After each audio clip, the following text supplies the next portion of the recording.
Well, Hillary Clinton scrambling to win over Nevada voters ahead of the caucuses there on Saturday. She's about to hold an organizing event at a middle school in Elko. As we're also hearing about controversy within the Democratic ranks with a report that the Clinton campaign is changing its narrative from focusing on Nevada's diversity to asserting that its voters are 80% white. This as Bernie Sanders' campaign surges ahead after soundly defeating Clinton in New Hampshire.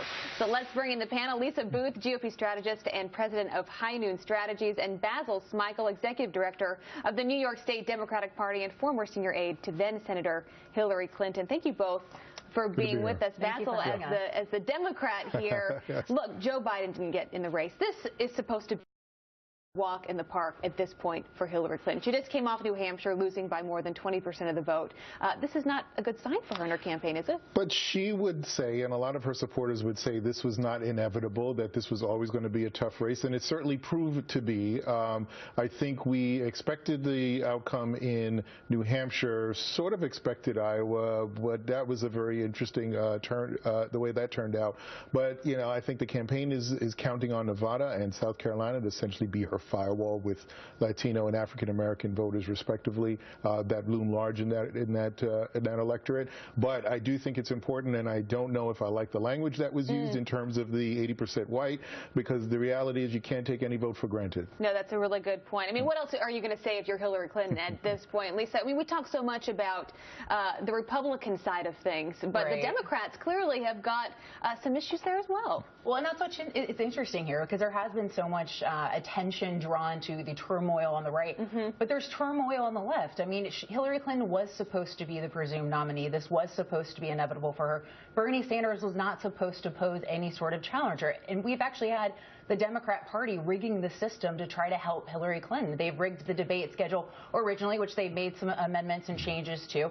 And you're also looking, you had mentioned, Bernie Sanders won New Hampshire by 60% of the vote, but Hillary Clinton walked away with more delegates. So the system is sort of set up to try to help someone like Hillary Clinton, but she is in a lot of trouble. And we're already seeing her try to spin the narrative in Nevada, because the reality is her campaign put heavy emphasis on winning that minority vote, and Hillary Clinton was going to be the person that did it. And now all of a sudden Nevada is this heavily white state, and we're seeing this dramatic change in the campaign narrative. So I do think she's sensing trouble. I think she's nervous, and right now she's trying to spin it in the event that if she would lose to Bernie Sanders, to try to save face. Interesting. Basil, do you sense, because you've worked for her before, do you sense that she and her team are getting nervous? She talked before about the unions and Hispanics and that really helping her in a place like Nevada. But, I mean, you see Bernie Sanders with a lot of momentum right now. That's true. There is a lot of momentum. But, you know, I don't think she's nervous. I think the campaign aides that made that comment about the white voters in Nevada, why did they make I have no idea. But they have since rolled it back, which is good. I'm glad to see that. Those comments notwithstanding, again, we always knew this was going to be a difficult race for her. But I will take one of your points. Did we always? No, I think so. No, I think so. I think so, and I certainly did. If you had talked to me, I would have told you it was going to be a difficult race. But you would have said that 6 months ago if you knew it was Hillary Clinton versus Bernie Sanders. You know, absolutely.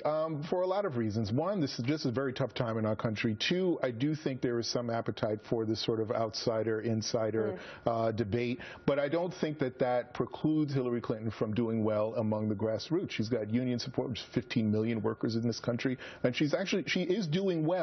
But I think what the narrative that's being spun is Bernie is doing much better than expected. Here's what I will say, though, Lisa. You look at the results in New Hampshire. The only group that she actually won was 65 and older. And you're nodding your head, too, Basil, despite her efforts to appeal to specifically the young people. Well, and I think that's because she's a candidate who doesn't know what she stands for. I mean, we've seen her flip-flop on so many issues, whether it's immigration, whether it's her vote in Iraq, whether it's criminal justice reform. I mean, name the issue, and she has flip-flopped on it. Whereas with Bernie Sanders, you know, I may disagree with his policies, and I certainly do. That being said, he's an authentic candidate, and I think voters are picking up on that. And further, I think if we looked back, you know, months ago, nobody thought Hillary Clinton would have won in coin tosses in Iowa and lost so significantly in New Hampshire, because the reality is she was up 30% when this thing started against Bernie Sanders in a state that she won in 2008, and that helped resurrect Bill Clinton's career. And 92. So I don't think anyone thought Bernie Sanders would be in this position. And I do think she's in a lot of trouble in Nevada. And it'll be interesting to see what young Latino voters go for in New Hampshire. And another issue is trust. If you look at New Hampshire, over 1/3 of Democrat primary voters that said trust in candidate was an issue went for Bernie Sanders 92 to 6%. So Basil, real quickly, if you're advising Hillary, other than sending out your husband Bill Clinton to campaign for you, which we're seeing she's doing today, he's in Florida, what would you tell her to do? She's struggling with the young people. She's struggling with trust, with likability. What do you tell her to do? But she's not struggling with experience, and people believe that she's actually capable of solving